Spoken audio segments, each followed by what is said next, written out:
Croeso i bodlediad Eglwys Dewi Sant i ddathlu gwyl y Dyrchafael.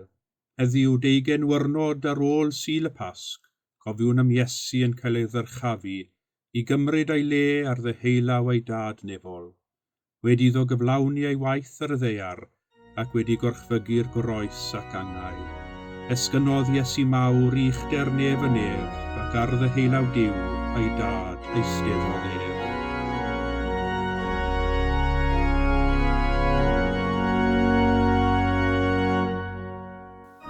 Esgynodd Iesu mawr i uchder nef y nef ac ar ddeheulaw Duw ei dad eisteddodd ef.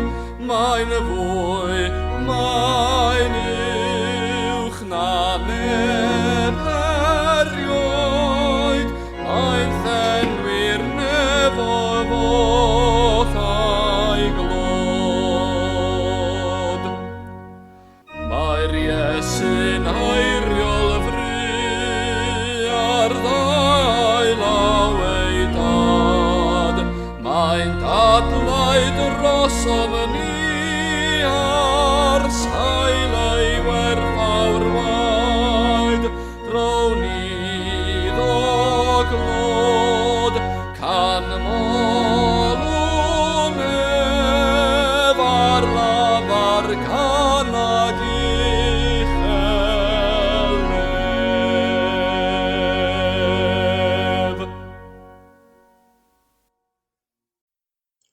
Arglwydd agor ein gwefusau, a'n genau y fynega dyfoliant. Canwn i ti o arglwydd a bendithiwn denw, a dywedwn am dy iachawdwriaeth o ddydd i ddydd. Gogoniant i'r tad ac i'r mab ac i'r ysbryd glân, fel yr oedd yn y dechrau y mae yn awr ac y bydd yn wastad, yn oes oesoedd. Amen. A ddolwch yr arglwydd, yw enw ef y bor mawl. Brenin brenhinoedd ac arglwydd arglwyddi, a gyfododd ac esgynodd ac a ogoneddwyd. Gadewais dyn ni orchymyn parhaus i fynd allan, gwneud disgyblion o pob cenedl, bydyddio dysgu a byw i thogoniant. Bydde ni ganfod y bresenoldeb gyda ni bob amser, hyd ddiwedd amser. Bendigedig fyddo Duw am byth. Darlleniad o lyfr Actau, penod 1, adnod 1 i 11. Ysgrifennais y llyfr cyntaf, Theophilus, am yr holl bethau y dechreuodd Iesu ei gwneud a'i dysgu, hyd y dydd y cymerwyd ef i fyny. Wedi iddo roi gorchmynion trwy'r ysbryd glân i'r apostolion yr oedd wedi ei dewis. Dangosodd ei hun hefyd iddynt yn fyw, wedi ei ddioddefaint, drwy lawer o arwyddion sicr, gan fod yn weledig iddynt yn ystod 20 diwrnod a llefaru am deyrnas Dduw. A thra oedd gyda hwy, gorchmynnodd iddynt beidio ag ymadael o Jerusalem, ond disgwyl am yr hyn a addawodd y tad. Fe glywswch am hyn gen i fi, meddai, oherwydd a dŵr y bedyddiodd Iowan, ond fe'ch bedyddir chwi ar ysbryd glân ymhen ychydig ddyddiau. Felly, wedi iddynt ddod ynghyd, fe ofynasant iddo, arglwydd, ai dyma'r adeg yr wyt ti am adfer y deyrnas i Israel. Dywedodd yntau wrthynt, nid chwi sydd i wybod amseroedd neu brydiau y mae'r tad wedi ei gosod o fewn ei awdurdod ef ei hun, ond fe dderbyniwch nerth wedi'r ysbryd glân ddod arnoch, a byddwch yn dystion i mi yn Jerusalem ac yn holl Jwdea a Samaria a hyd eithaf y ddeiar. Wedi iddo ddweud hyn, a hwythau'n edrych, fe dyrchafwyd a chipiodd cwmwl ef o'i golwg. Fel yr oeddent yn syllu tua'r nef ac yntau'n mynd, dyma 2 ŵr yn sefyll yn ei hymyl mewn dillad gwyn. Ac meddai'r rhain, wyr Galilea, pam yr ydych yn sefyll yn edrych tua'r nef? Bydd yr Iesu hwn, sydd wedi ei gymryd i fyny oddi wrthych i'r nef, yn dod yn yr un modd ag y gwelsoch ef yn mynd i'r nef.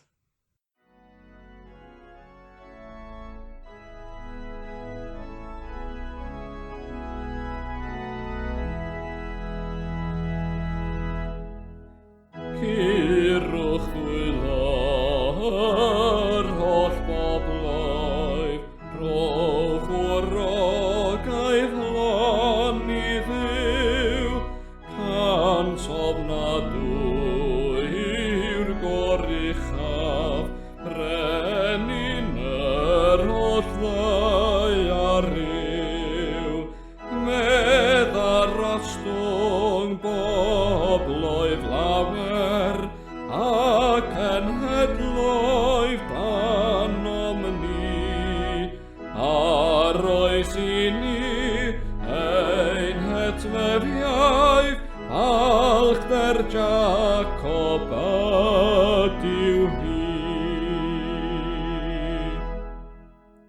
Answn llawen fan ferrytsgyrn, answn blwydd ysganof Dyw, canwch fawli Dduw ein brenin, brenin yr holl ddaiaryw, gyda phlant Dduw a bramunodd, tawysogion yr holl fyd, gerau orsef efau pihau, ac mae'n uwch na hwy i gyd. Darlleniad o'r Efengyl yn ôl Sant Matthew. Aeth yr un disgybl ar 10 i Galilea, i'r mynydd lle trefnodd Iesu iddynt fod. A phan welsant ef a ddolasant ef, bod rhai yn amau.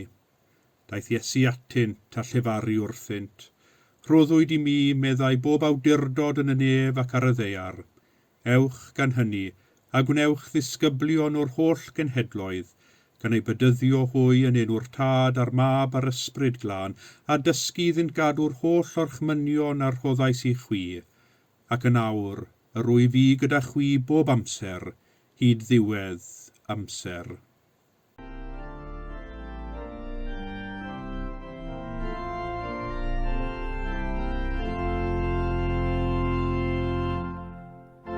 Esganodd Crist ein caedwad mawr goruwch yn hef mae'n ben, eddychodd ef yn ef ar ddawr trwy farw ar y pren. Mae'n eistedd ar fy heulawr tad ar orsef awr yn ef, ac weler cyfan sydd mewn bodan a'i awdurdod ef. Mae yno neiriol drosom ni ar sail ei aberf drud, boed i foglod a mawl a bri a'n holl dylwythau'r byd.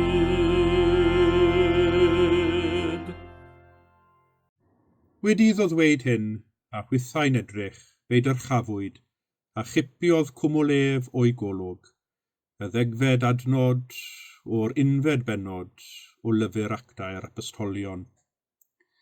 Mae rhywbeth am wyl y Dyrchafael sy'n rhoi caniatâd i ni ddefnyddio ein dychymyg i greu darlun yn ein meddyliau o'r hyn a ddigwyddodd i Iesu yn ei Dyrchafael. Yn ein darlleniad o lyfr yr Actau, cawsom ni ddisgrifiad weddolfanol a byw o'r hyn a ddigwyddodd, Iesu yn cael ei godi o'r ddaear ac yna yn ddisymwth daeth y cwmwl a'i gipio i ffwrdd olwg y disgyblion, gan adael y disgyblion yn edrych i fyny tua'r nef yn geg agored, yn ceisio dirnad beth oedd wedi digwydd. Ar yr un llaw mae'n olygfa weddol hawdd i ni ei dychmygu, ond ar y llaw arall, dydy'r darlun rhywsut neu gilydd ddim yn taro tant. Mae rhywbeth o'i le. Mae rhywbeth ychydig yn rhydd i niwed am y disgrifiad o'r Dyrchafael a geir yn llyfr yr Actau, rhy syml ac efallai ychydig yn rhy blentynnaidd i ni erbyn heddiw. Dyn ni ddim yn gweld y byd trwy lygaid y rhyfeddol a'r gwirthiol bellach, ond trwy lygaid gwyddonol. Dyn ni'n gweld y byd trwy ddeddfau sy'n gadarn a digyfnewid, sy'n gallu esbonio pob ffenomena, sydd ddim yn gadael llawer o le i'r gwirthiol, yn bendant rhywbeth mor wirthiol ar Dyrchafael. Ac efallai dyna un o'r resymau bod y Dyrchafael fel un o brif wyliau yr Eglwys, ben llanw gweinidogaeth Iesu ar y ddaear, yn mynd yn angof yn fynych. Ac wrth gwrs, dydy'r ffaith bod yr wyl yn syrthio ar ddydd Iau ddim yn help chwaith. Ond i ddeall ystyr y Dyrchafael, mae'n rhaid i ni gadw mewn cof y cyd-destun ehangaf, a gweld y tu hwnt i'r disgrifiad, y geiriau, i edrych am yr ystyr a'r arwyddocad.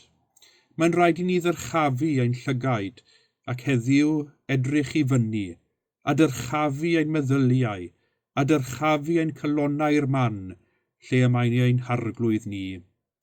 Gwyl sy'n dathlu Iesu yn dychwelyd at ei dad nefol ac yn cymryd ei le ar ei orsedd yn y nef yw'r Dyrchafael. Robert Roberts Rhywabon yn ei emyn ar gyfer yr wyl hon sy'n crynhoi i ni'r wyl yn berffaith. Nid preseb ac nid croesau, nid bedd na dirmig mwy, nid llefain cryf na dagrau, na chwys, na chlais, na chlwy, gogoniant ar ogoniant am ddioddef is y nef, a'n rhydedd parch a moliant, byth rhoddir iddo ef. Dim ond yng nghyd-destun gen i Iesu ei farwolaeth a'i atgyfodiad, y gallwn ni ddeall y Dyrchafael. Oherwydd y Dyrchafael yw pen llanw'r Pasg, 20 wyrnod ar ôl dydd y Pasg, fe gawn gwyl fawr y Dyrchafael. Ar ôl ei atgyfodiad, fe dreuliodd Iesu 20 wyrnod yng nghwmni'r disgyblion yn ei argyhoeddi ei fod yn fyw a bod yn rhaid i'r Meseia dioddef ac ar y trydydd dydd gael ei atgyfodi. Ei argyhoeddi bod y groes ei farwolaeth yn rhan o gynllun Duw i ddwyn iechawdwriaeth i'r holl fyd. Ond araf iawn oeddent i ddysgu, araf iawn oeddent i weld y gwirionedd. Fe gawn yr adnod hyfryd hon yn yr Efengyl heddiw, pan welsant ef a ddolasant ef, bod rhai yn amau.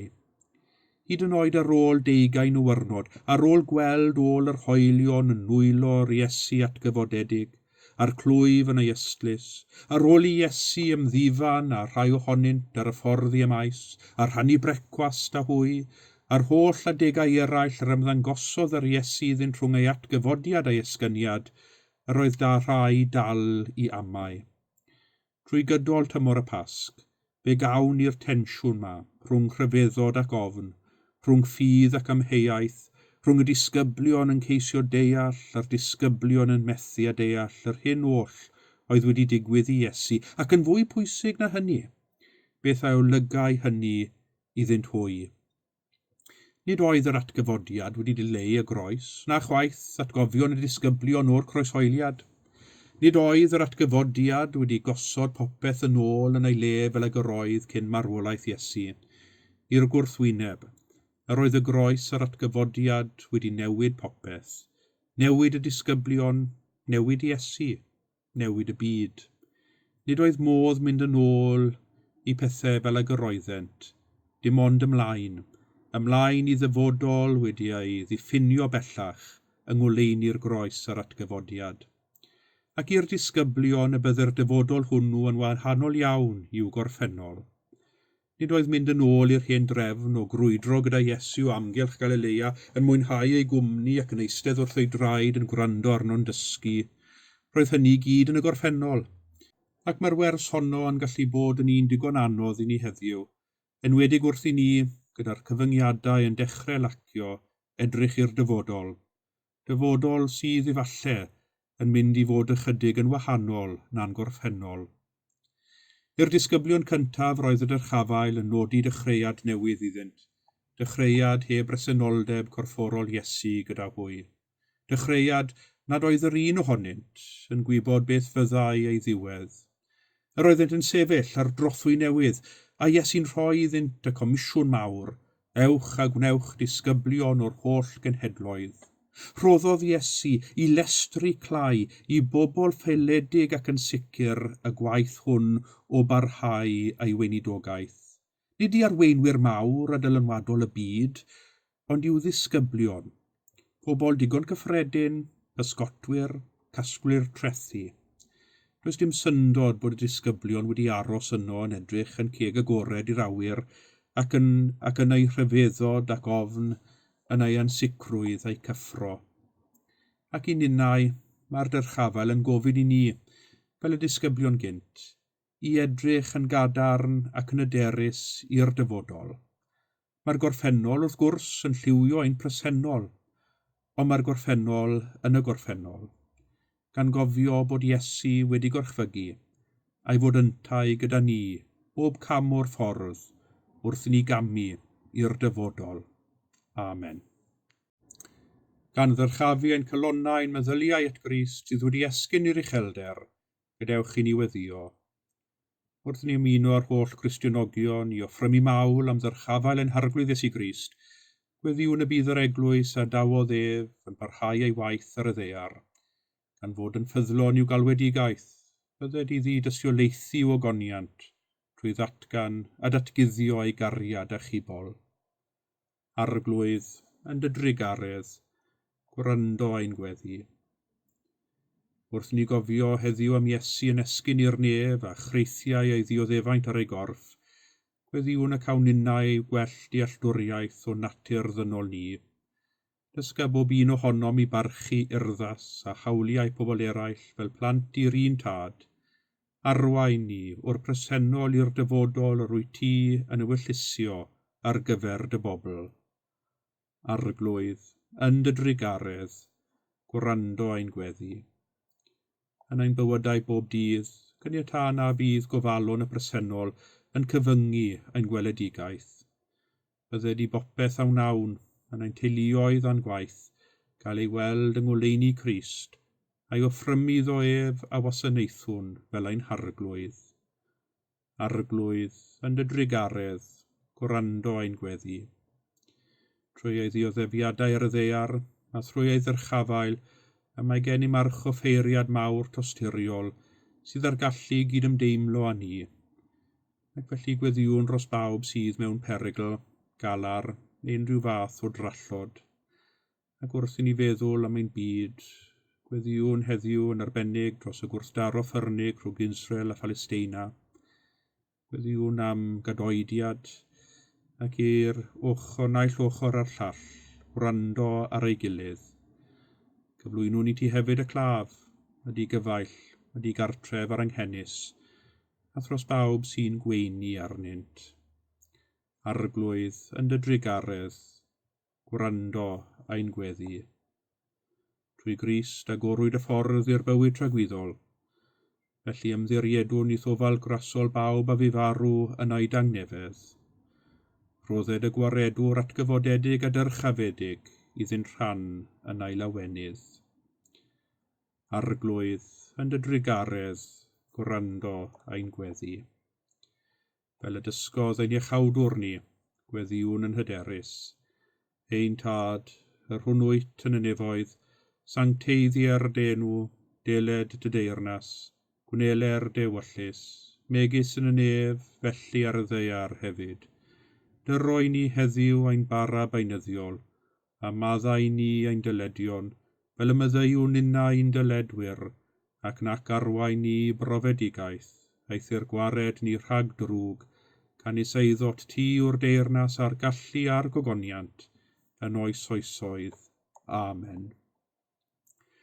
O llalluog Dduw, erfyniwn arnat gyniatau megis yr ydym yn credu thyn i ganedig fab esgyn i'r nef, felly fod i'n unnau ym meddylfryd ein calon, ymddyrchafael yno, a thrigon wastad gyda gef, sy'n byw ac yn teyrnasu gyda thi ar ysbryd glân, yn un Duw yn oes oesoedd. Amen. O Dduw, awdur tangnefedd a charwr cytundeb, y mae dy adnabod yn fywyd rhagwyddol a thwasanaethu yn rhyddid perffaith, am ddiffyn ni rhag holl ymysodiadau yn gelynion, fel a ninnau'n llwyr ymddiried yn dynodded, nad ofnwn allu neb o'n gwrthwynebwyr, trwy Iesu Grist ein harglwydd. Amen. A gweddiwn gyda'n gilydd. Dragwyddol Dduw a thad, y creuwyd ni trwy dy allu a'n prynu trwy dy gariad. Dywys ni a nertha ni at ysbryd, fel y gallwn yn rhoi ein hunain i ti trwy garu a gwasanaethu'n gilydd yn Iesu Grist ein harglwydd. Amen.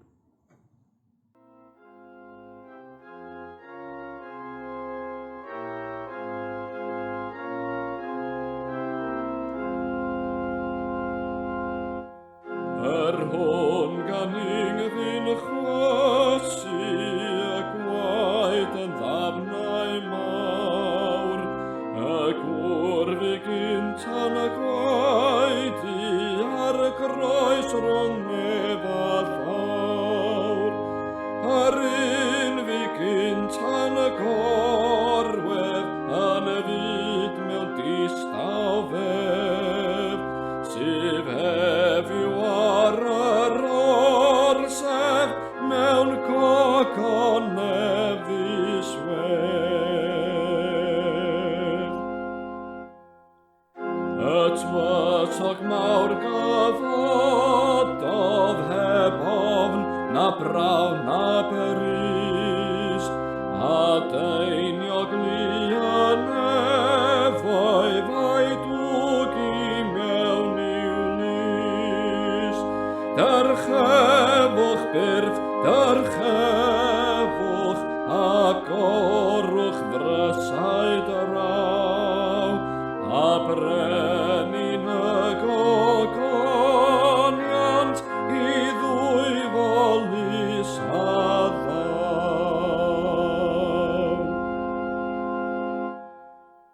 Nid preseb ac nid croesau, nid bef na dirmig mwy, nid llefain cryf na dagrau, na chwys, na chlais, na chlwy.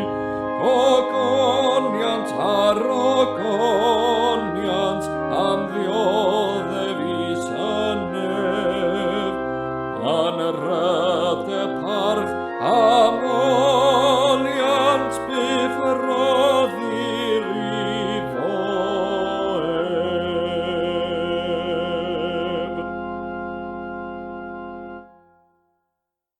Bydded i Grist ein brenin dyrchafedig, dywallt arnoch a'i roddion helaeth, fel y gallwch a'i wasanaethu ef a theirnasu gydag ef yn ei ogoniant. A bendith Duw holl alluog, y tad y mab yr ysbryd glân, a fo'n eich plith ac y drigo gyda chwi yn wastad. Amen.